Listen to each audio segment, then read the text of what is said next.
without wasting any time, and I'll just give you a brief of, as the speakers already spoke about Rishika. She's a sports lawyer working with Law & K. Prajwal Bhatt, strength and conditioning coach with OGQ, the Olympic Gold Quest, and we have Dr. Marcus, belonging from Mumbai, and is a longevity physician.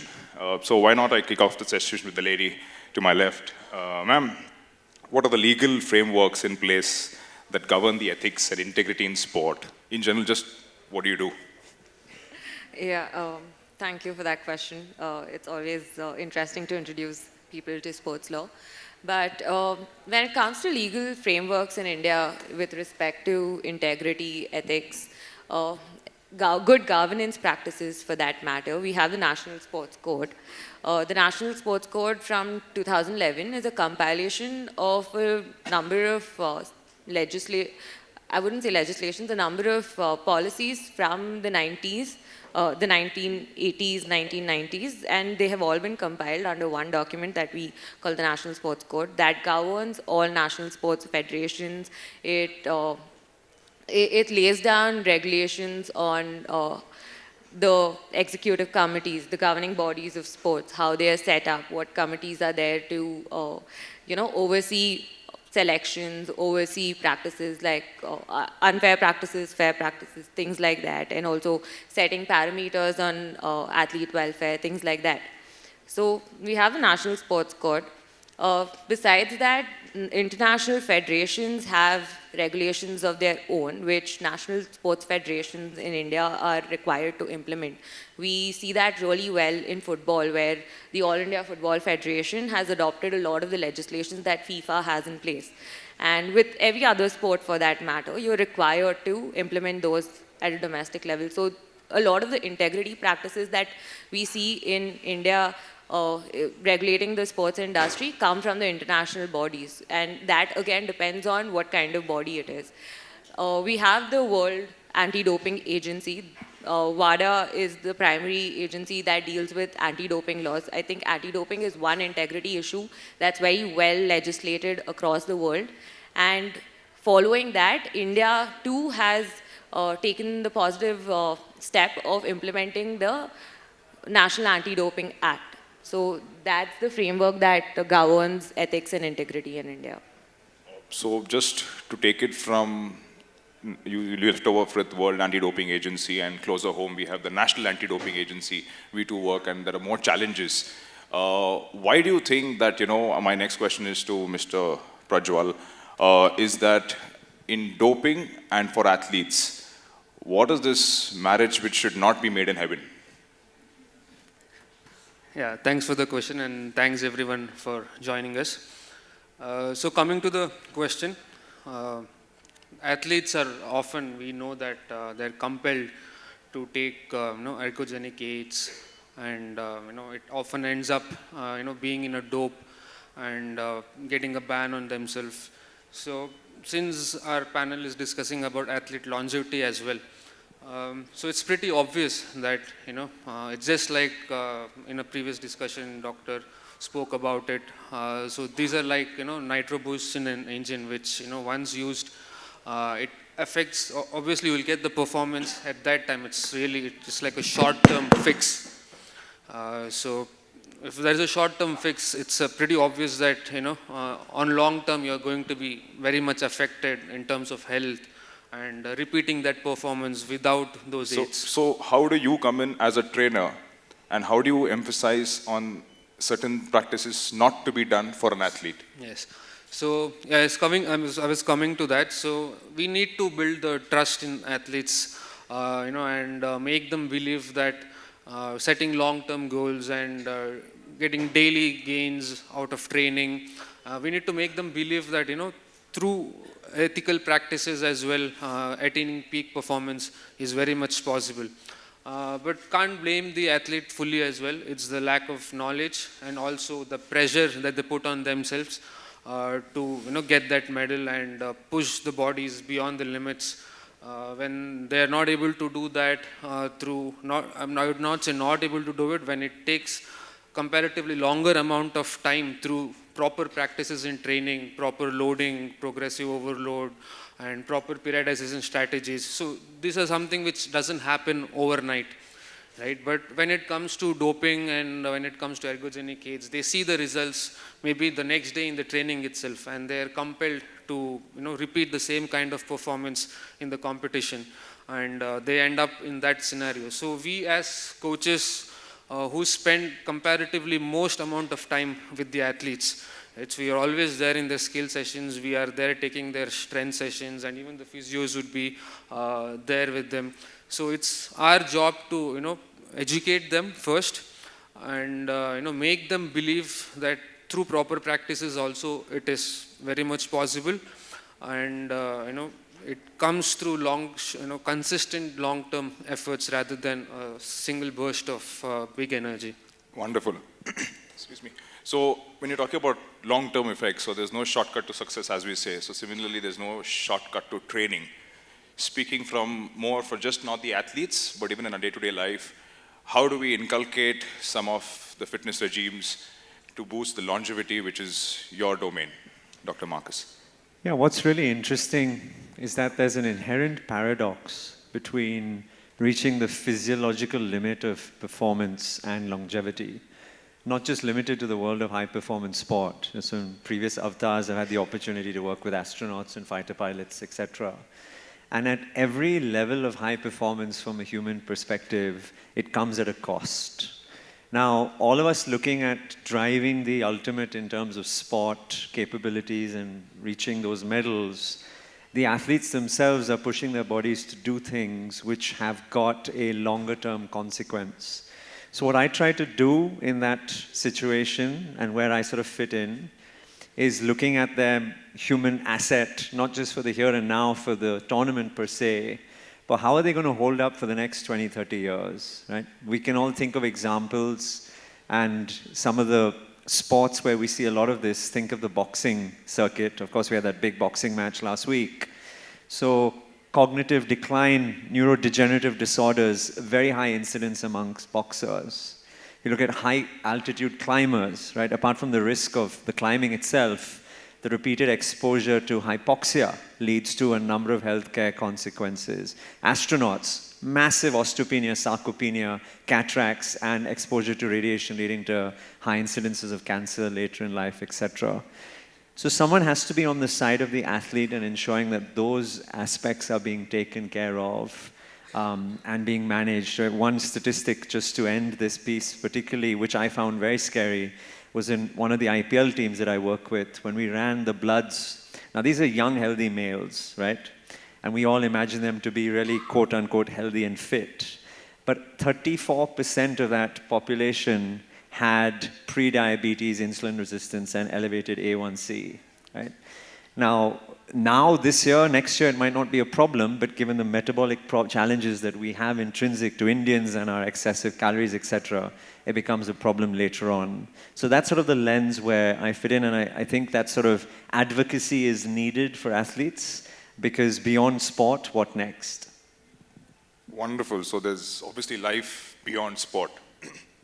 Coming to Rishika, you spoke about the National Code of Ethics, and you gave an example of football.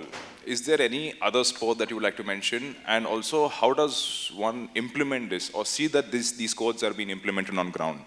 Right. So implementation is a very challenging aspect to speak about.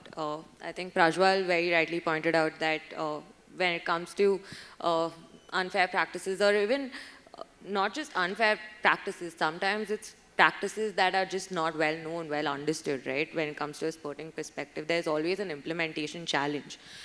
With integrity and ethics, while we have the legislation in place, the implementation challenges come, one, from a governance perspective, where the people governing these sports themselves don't understand what are the challenges at play. You will have an athlete who's been advised to consume a certain substance for performance enhancement, and that would actually be a prohibited substance. That could be a red flag substance. So there's a lack of understanding at the governing level.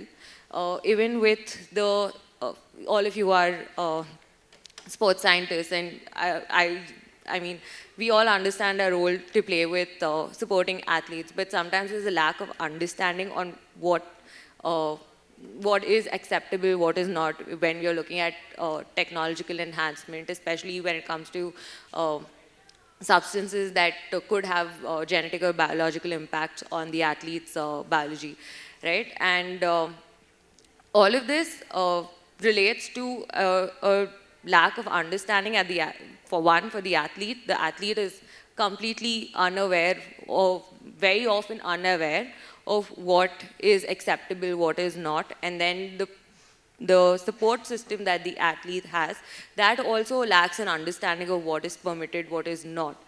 Besides that, the challenges come from a perspective of we don't have enough infrastructure in place to advise our athletes to conduct proper research. For example, under the National Anti-Doping Act, now we have NADA is collaborating with the FSSAI to better regulate substances that are being that athletes are being provided, right? In the sense that supplements and even with nutrient supplies and all of that. Yeah, so those are the challenges that come in from a educational perspective. But from a governance perspective, it's also that we don't have a framework in place where fair hearings are being conducted, where you know, appeals mechanisms are there, escalation mechanisms are there. All of those are significantly lacking. Just to take that question further, you think someone of your expertise with your background can maybe pay a visit to these academies or the foundations and maybe give a talk to the athletes? Now I see some athletes sitting on the front row, and then we have coaches, then other professionals. I think most of us also are not aware of so many things. So will that make a difference? And if yes, how does it make a difference? Absolutely, I think it will make a difference, and I think that's what we even do as sports lawyers. We advise them quite frequently on matters like this. Just, I was discussing with someone from the audience, but also just recently an athlete tested positive for a substance that could have been permitted had they obtained a TUE for it, right? Therapeutic use exemption for it. So understanding what the legal procedures in place are, if you're undergoing a treatment and you need to get certain permissions for it, permits from the International Federation, or just declare those, then what the mechanisms are, if there's education on it, that would be really great. Also, advisory in terms of if you have tested positive for a substance, what's the next step forward, right? There are sanctions that are placed on you. Can you challenge those sanctions? Can you not? What would be the appeals mechanism? Who do you go to next? Do you go to courts? Do you go to the federation? Do you go to the international federation? So that understanding can be clarified with education, with workshops. And I think WADA even has a task force set up just to address inadvertent doping and how that can be prevented. Wonderful. So from implementing the sports code into the federations, academies, both government and private, someone like Prajwal, how do you implement your training methods to the athletes under the huge umbrella of Olympic Gold Quest? Of course it is challenging, but how challenging it is? Any examples you would like to share? Yeah, sure. So continuing upon the topic Rushika just said, so educating athlete is one thing of it. So even we as coaches, we spend most of the time, educating them about what are the good training practices, what would be ideal, and how as an athlete you could be more efficient in your training.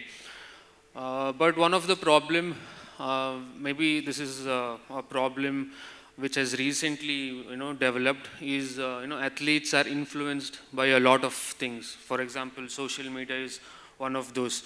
So even if we feel like they have bought into our ideas, and while talking to them we feel that yes, they've understood what we have said, but once they're out of the training and once they're by themselves, they get influenced again by a lot of social media videos, and they are wo ye kar raha hai to main bhi ye karunga, और उससे मेरे को शायद अच्छा result आएगा. So whatever we are doing, there is an entire break in the chain of process. So this is one of the major challenges that is happening. Obviously, it comes down to the compliance of the athlete. Again, we need to balance it because we cannot blame the athlete again, because as I've already mentioned, they have their own pressure.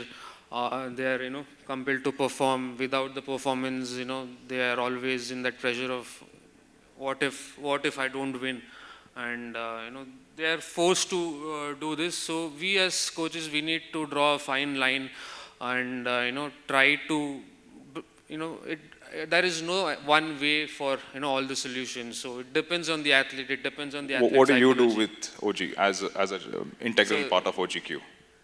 Sorry. What do you specifically do as an integral? Do you go to a particular regime when you're working with a thrower or a jumper or a runner?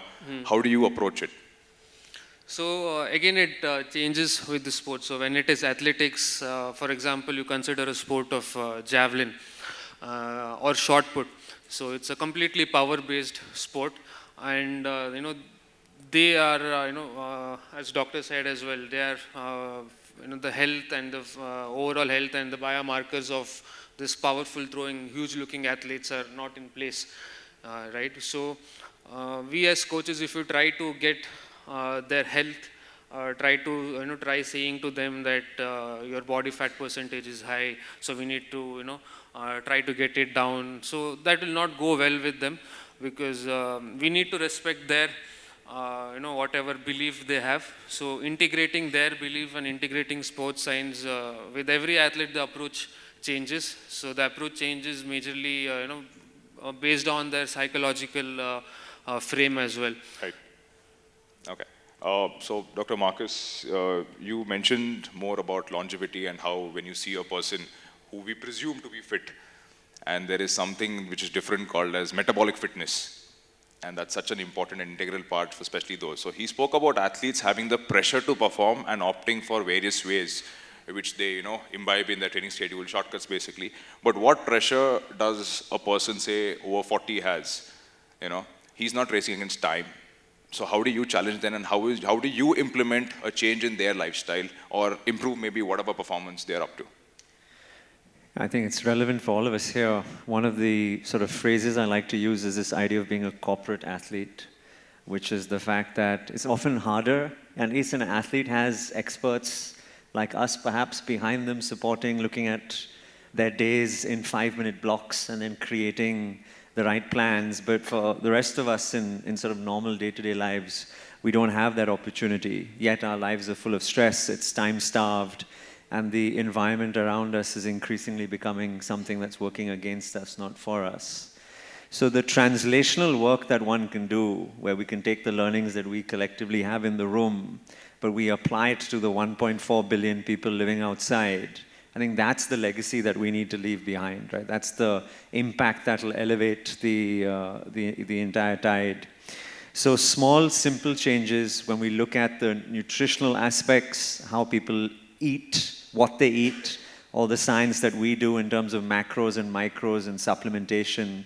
I think the very important and very dangerous thing that we have in India is that we're just too sedentary as a country, right? Average number of steps is just under 3,000 steps for the average Indian. And we celebrate the demographic dividend of being an average age of 27, forgetting that in 10, 15 years' time, the 25-year-old is going to be 40, with insulin-resistant type 2 diabetes, low testosterone or in menopause, hypercholesterolemia. I could go on and on and on. The US spent $4.5 trillion last year only on healthcare, larger than our GDP. So we can't afford for this to hit us in 10 years' time.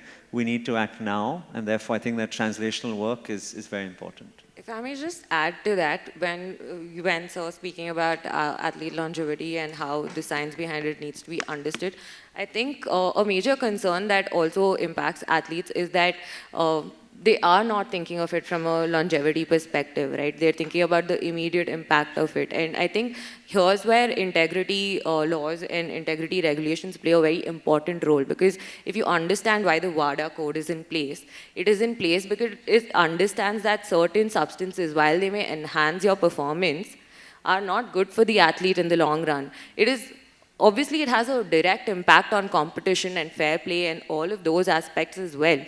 But when you look at WADA's when you look at the lot of the reasoning behind WADA's regulations or even with the NADA, a lot of it stems down to protecting athlete welfare in the long run. Pre-retirement, post-retirement, to just sustain their health and fitness for a period of 50 plus years, not just for that 5 or 10 years of their peak performance. So I just would like to, play the devil's advocate here and ask something to both of y'all actually. I've worked with athletes very closely, I still do, but someone like Prajwal, you see the athletes day in and day out. So for them, they're not, as a 20-year-old boy or a girl, he or she is not bothered about life after 50. They want a government job, they want the financial aids, which is very true, very practical. Now it's up to you, someone, because I think, correct me if I'm wrong, out of the four of us, you spend the most number of hours in a day with an athlete. How do you counsel them and make them believe in you that, okay, if we do this, wo sab kuch aayega?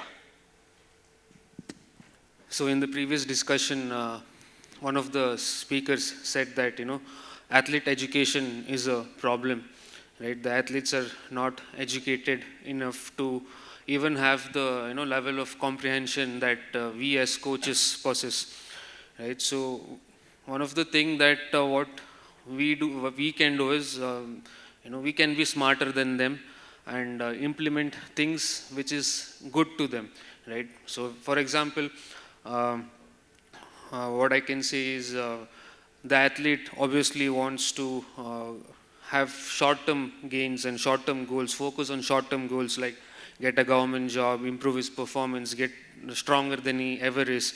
So then he wants to progress too fast. He is not patient enough to, when we give him the explanation of you'll have to take it step by step, don't jump 2 steps ahead, that will pull you 4 steps back. So if you go about this approach and say to the athlete that, you need to follow this kind of approach, they would not buy in this. So what we can do is we can play a little smart over here and, give them methods and we can say that, अरे ये तुम्हारे लिए फ़ायदा होगा अभी के लिए, अभी भी performance, अभी आ सकता है performance, so ये करके भी तुम्हारा performance आएगा, तो यही करो वो करने से अच्छा, and then we find some loopholes and loopholes in their belief systems, right? And then we try and take the advantage of that for their own good on the long run, right? So So you mean to say athlete education is more important than just mere training of the athlete? it is also important. Obviously, it's going to, if there are a lot of athletes who are well educated and the scientific explanations that we give, they buy into that. I was speaking in terms of athletes who are not able to comprehend to these scientific explanations. So we'll have to get down to their level of understanding and then try and implement ways which they can understand and develop. Yeah. You want to add something to that? I think just to add to that, sports governance also can play a very big role here, where governing bodies can implement policies for injury rehabilitation, for just provide comfort to athletes by having pensions, post-retirement schemes, create avenues for them to monetize on their sporting skills, provide them with career transition guidance. So that comfort that it doesn't end here will prevent them from going down the road of doing something that could hurt their athletic career in the present itself. Yeah. Dr. Marcus, just simple question, like now we're talking about athletes, how much is too much? Similarly, for another recreational population or your corporate athletes or weekend warriors, for them, how much is too much? Wow, depends who they are. It's fairly true that the human body is one of the most elastic things that we know, and you can push it, it doesn't snap, it can evolve, adapt, and become a stronger version.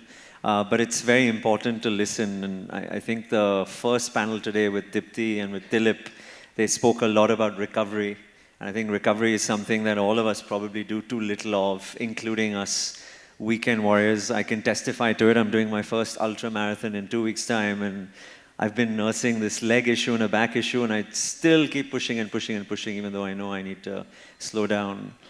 So I think the importance of or sensitization to recovery and the intervention of that will help grade or tighter the ability to perform and push. Coming to recovery, do Yeah. you think with age, recovery is more of a challenge? With what? With age? Oh, for sure. The advantages of youth are quickly lost, and we feel it very quickly as we get older. So clearly, having to plan sort of periodization and progressive overloading and exposure and downtime. What's exciting today is the amount of adjuncts which we have available to us. There are clothing which have got sort of inbuilt ceramic red light treated materials to aid recovery. There are devices that you can look at data points, hyperbaric oxygen therapy, photomodulation therapy, cold plunge pools in most gyms, etc. So I think the availability of these treatments is there. It's just, people have to be brave enough to step in and feel the pain for that short term. And maybe financially well off too. Yeah. Although a cold shower or a bucket of ice in the morning can do.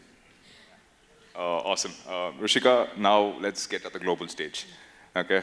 So are there any global best practices, or I mean, there's no one best practice as such, but anything in the global arena that India as a nation could adopt, or maybe even any one of the states which has a prototype with the other state can adopt and learn from and implement? Yeah, so I will answer that question from two perspectives. One is from implementing best good governance practices for ethics, fair play, things like that. And the other being to safeguard athlete interests, as we are speaking about longevity, how to sustain that. So when you speak about integrity, right? So integrity is not just about doping, although that is what we primarily discuss considering the tone that's been set for today. But integrity involves match fixing, age fraud, it could be gender fraud, it could be instances of betting. Yeah, so there are a lot of integrity issues involved.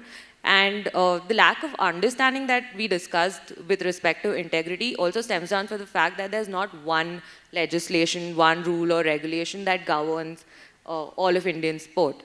Most of what we have are best practices that have come down from international federations that have been implemented on the go by Indian federations, the IOA for instance. So one really good step would be, Australia has a really good integrity code.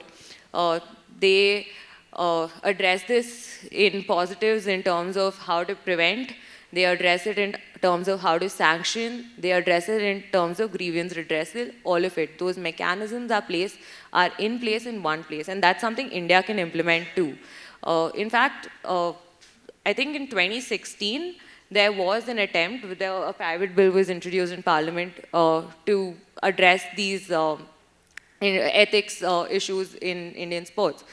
It didn't go through, but that's something that we can consider from good governance perspective, just to set a uniform standard for the whole industry. And that is very easy to educate, that's very easy to implement, that's very easy for federations also to enforce, right? So that's one thing that can be done. But on the other hand, to address the concerns of athletes, right? Athletes, what are they concerned about? They're concerned about what happens post-retirement, what happens if I am injured, do I need to monetize my performance at this moment in every way possible, right? Those are the thought processes that usually lead to unethical practices. So I think having a good career transition program, something that has been implemented by the UK, where they actively educate athletes, they have assessments for them on what your potential is besides sports, what you could do. They transition you into sporting roles, non-sporting roles, into the private industry. They collaborate with stakeholders to make it happen. They advise you, they provide you with facilities like sports physiologists, psychologists. So they're giving you that whole conditioning also on how to transition. I think all of that ties into and plays into athlete welfare and longevity. So those are measures I think that can be implemented. Even on sports integrity, you can see Athlete 365, and WADA has a couple of courses free of cost. You can all feel free to undertake that, and that's what she's talking about. Similarly, now to Prajwal, when you're just training the athlete, again, I'll go a little global now. There's Canadian Association of Sports Medicine, BASIS, BASIM, ACSM, NSCA. So is there something like that? I think Dr. Saju is also here, and some of the other strength and conditioning coaches are here. So what is the message, like you want to form an organization, something like India, which can be, could be a prototype or a protocol for athletes in India, depending on our genetics and our phenotypes? Okay. So we'll go about this by understanding the mentality of the athletes. Most of the athletes here, it's mostly all or nothing approach the athletes have, which is good, which is really good in a way as well, and at the same time will have negative consequences over the long run, since we are talking about athlete longevity as well. So as a coach and as a sports science team who spends a lot of time with the athletes, what the coaches can do or try to do. I mean, the reason I'm saying can or not saying we should do, or because it's completely contextual.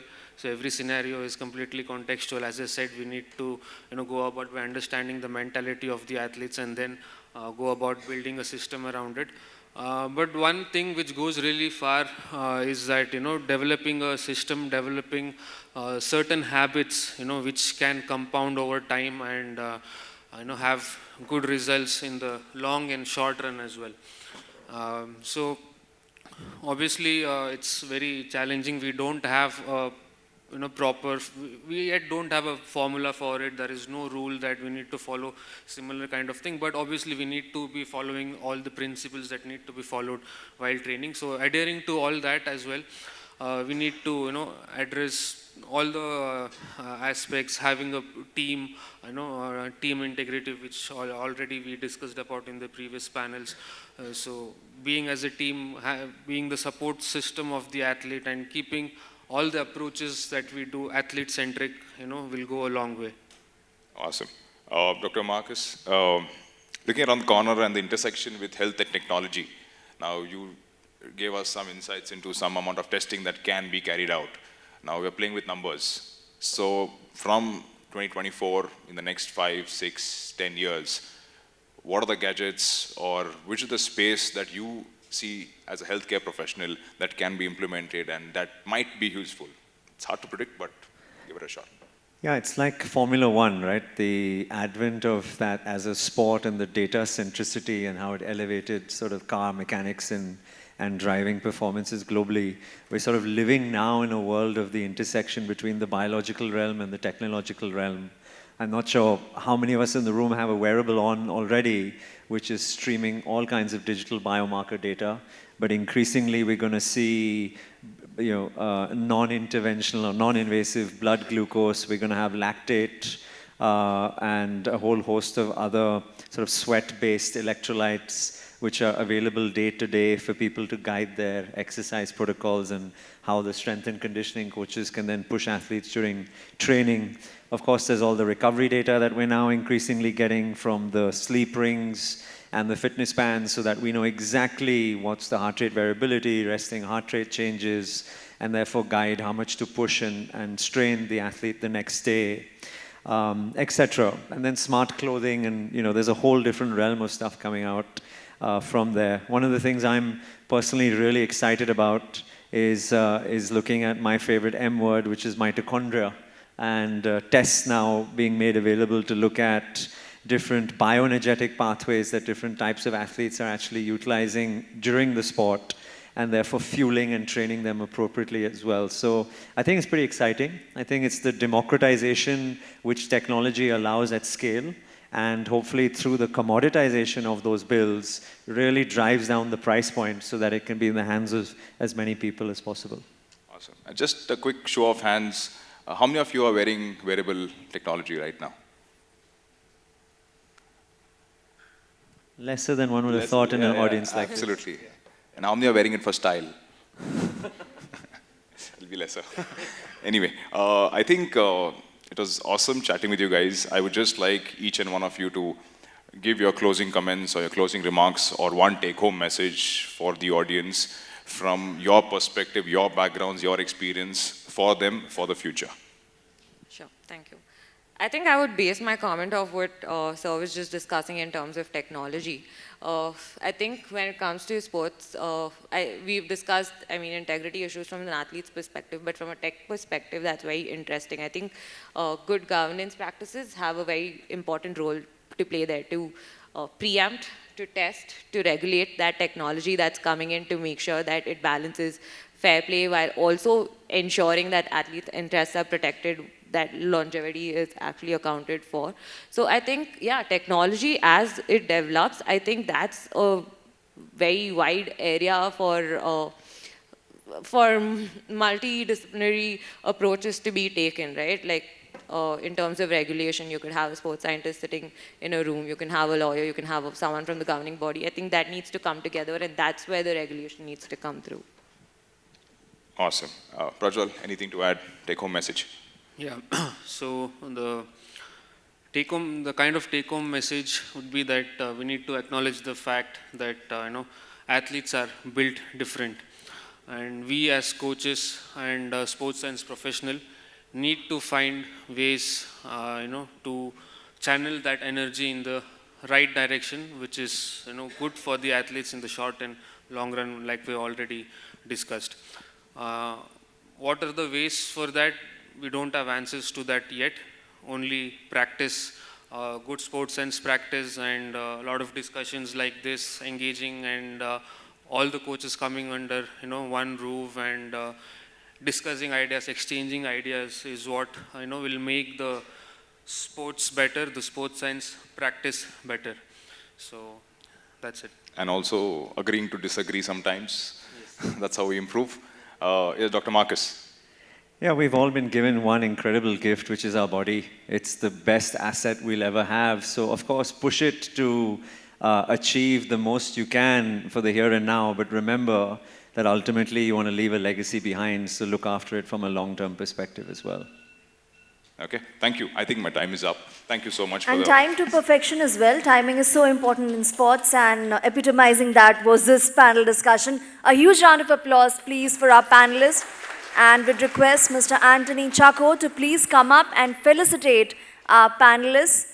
Would request Dr. Amaya for his mail ID so that we can invite one question per person, because we are tempted to do that considering the quality that the panelists brought to the table.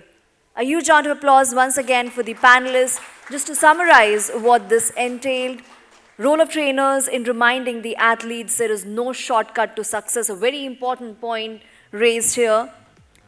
Need to look at athletes as human assets, and for them to look at things 20, 30 years down the line. There is life beyond sport. Need for the athletes and their support system to educate themselves on what is allowed and what is prohibited. And while designing the plan for the athlete, their psychological framework should also be factored in. And finally, how democratization of technology is allowing it to be scaled up, and how further commodification would help in mass circulation. So maybe a final group picture together with the memento.